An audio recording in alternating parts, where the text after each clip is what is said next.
DJ, you go crazy. DJ UTV, let them know who we got in the building. Jasmine Banks. What's up, everybody? Mwah. Jasmine Banks, what you on, gang? Oh, nothing, just came to tell y'all all my business, I guess. Well, welcome to DJ UTV. It's definitely a blessing to have you. Welcome to Chicago, Thank you. I understand you had to catch a flight to be here with us today, so we appreciate your traveling efforts, right? Yep. You could be anywhere in the world, but you're here with us. Here with y'all. So Jasmine, I think we first took notice of you, I did myself, a few years back in ATL at a pool party, You went viral with the cucumber. Yes, Okay. indeed. And ever since then, I've kind of followed you, throughout your, your social medias. And so it's a pleasure to be able to talk to you live in the flesh. Pleasure is all mine. Take those off.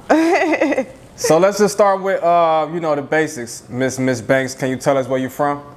So I am from Peoria, Illinois. Really? Yes. Okay. 309. Yes, just around the corner from y'all. Right? Yep. Okay. But tell us what it was like for you growing up in Peoria. So growing up in Peoria, I started sex work pretty early. Okay. Yeah, I got into sex work at around 15, 16. Wow. I went to the military at like 17. Peoria is, they say it's kind of like Chicago in a box a little bit. There's violence, gun violence, so, I grew up in a rough part, the south side of Peoria. I didn't really get along with my parents, so I left home at about 13, 14, and just kind of like been on my own since then. Really? Yeah. But when I went to the military and when I got out, that's when I started like dancing. So I was a dancer for a while in Peoria. There's like 3 strip clubs, all throughout the whole Peoria, and they cater to white men. Right. So that's what I was used to before I moved to Atlanta. Right. I catered to white men. I didn't even really want to dance for black guys because I felt like they didn't really want to spend no money or whatever. But when I moved to Atlanta, I was introduced to a completely different realm of the industry. That's when I learned about OnlyFans and started OnlyFans. I was still dancing, just trying to figure out what I was gonna do or whatever. I met a friend of a friend who actually, I think, I could be getting this wrong, but I feel like her, I'm not gonna say the name, I just know that she wrote a book called How to Eat a Banana. Okay. And, I was doing some, work with her, doing some classes, in-person classes, dick sucking classes, I don't know if I can say that or not. But, doing dick sucking classes for women, parties and things like that. And we actually did them at Young Jocks Club at the time. Okay. I think it was called the Venue or whatever. Okay. So through her, like she was working at the radio that Young Jock was working with. Okay. And, through her, Jock and everyone, that's how I ended up, or that's how Troubles people, somehow found out about me and asked me to do, the cucumber challenge video or whatever. And I knew nothing about social media at this time. Like I said, I had my OnlyFans, but I made like $92 my first month. So yeah, I did this video, and the video, like you said, it went viral. I wasn't expecting it at all. It changed my life. Changed my life, definitely. And I just been kind of like riding that wave since, For sure. Yeah. So I just want to unpack some things that you shared with us, starting with you running away from home at age 13. Yeah. So, did you have any siblings when you I were do around? have siblings, but my siblings are older than me, and they're all like I have one sibling that my mom had or whatever, but my dad is the one who had all the kids, and we all got different moms. And I think my sibling that's closest to me in age is probably like 7 or 8 years older than me. So like I'm the so you grew up kind of like by yourself. Oh yeah, none of my siblings were in the house with me, or my dad. So can you tell us what made you run away? I did not. And where did you go? Okay, well, so I didn't like being at home. My mom was depressed and dealing with abusive men and things like that or whatever. So being at home just wasn't comfortable for me.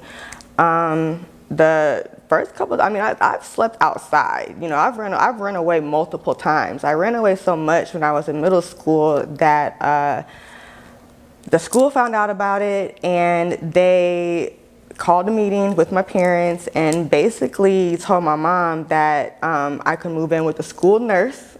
Now, I had seen the school nurse, you know, passing by in the hallways and things like that.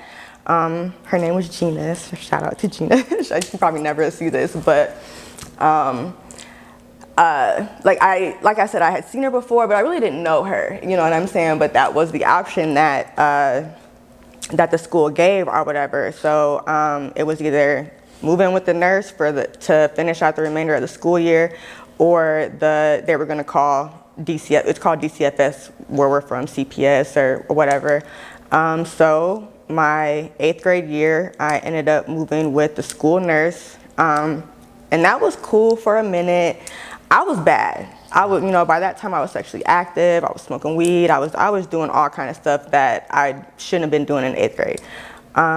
So when I moved in with her, of course, that kind of like slowed down a little bit. But living with her, I had a friend who lived down the street, and we were practicing for a talent show. Mm-hmm. This is where I met my first trick. Okay. This is where I met my first trick. I'm at her house, and you know, we're practicing. We're doing dance practice or whatever, and he came there to visit her mom's boyfriend, and he saw me or whatever, asked me if I wanted to ride on his motorcycle, and of course I want to ride on it. So I took a little ride or whatever, got back to the house, and by the time he left, he had offered me $50 to eat my coochie. And this? Yes, and this was a grown man. Right, and how old were you at this time? I was 13, 14, 8th grade. Okay. Yeah.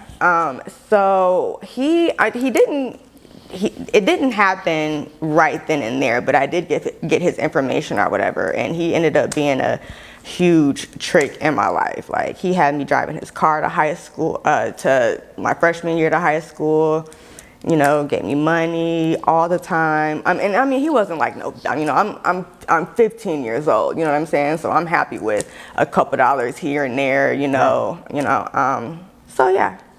Wow. So I guess that answers the question I was going to ask you, because when I heard you were sexually active in 8th grade, it made me wonder if you were having sex with boys your age or grown men. Both. You know, growing up, you know, I don't know what it was, but you know, I don't know if it was you know, an issue with me mentally or what, but I was hypersexual. Okay. And you know, I thought by, you know, having sex with these guys, or you know, and before I ever had sex, I sucked a dick. Okay. Like, that was my first. How old were you when you did that? I was probably 12, okay. 13. Like, I was afraid to have sex. So that's what I started out doing, was sucking dick or whatever. Like, I had already created a bad reputation for myself in middle school, which made it like hard to, you know, I didn't want to go to school, you know what I'm saying? Would they just call you a hoe? Oh yeah. Okay. Oh yeah, I was. In middle school? In middle school. So you was known as like the school bust down? Oh yeah, definitely.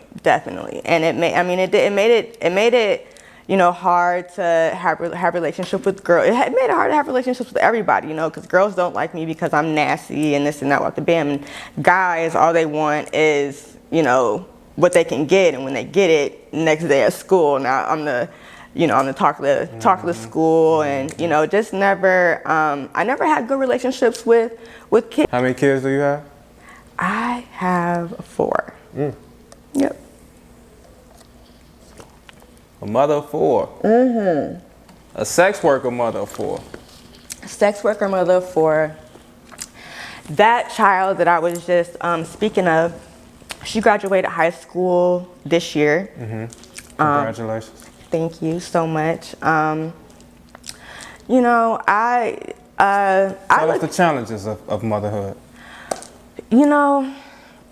I feel like I never was able to take the time to, really focus on my kids. You know what I'm saying? The type of focus that you're able to do, because I didn't stay with any of my kids' fathers.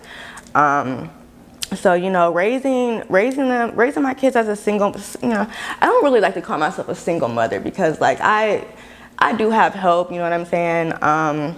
Their fathers aren't just completely absent, they could do more, but they do what they can, and I appreciate that. But I feel like sex work definitely put us in a better position, but like not being able to really focus on them the way that I would have liked to more, that's definitely one of the challenges of it. But my 18-year-old, she knows about what I do or whatever. She found out when the cucumber video went viral. And we had some issues. We had some things that we had to talk about. And we got past that or whatever. So I really wouldn't say that sex work, besides for, like I said, the time and, whether I did sex work or whether I was putting my focus into another career, I don't feel like it would have made a difference. You know what I'm saying? Like, where I messed up at is having kids early, not being, financially stable already. That's where I messed up at. So I feel like sex work definitely put us in a position that I probably wouldn't have been able to achieve going down, a green path or 9-to-5 path or anything like that. DJ, you go crazy.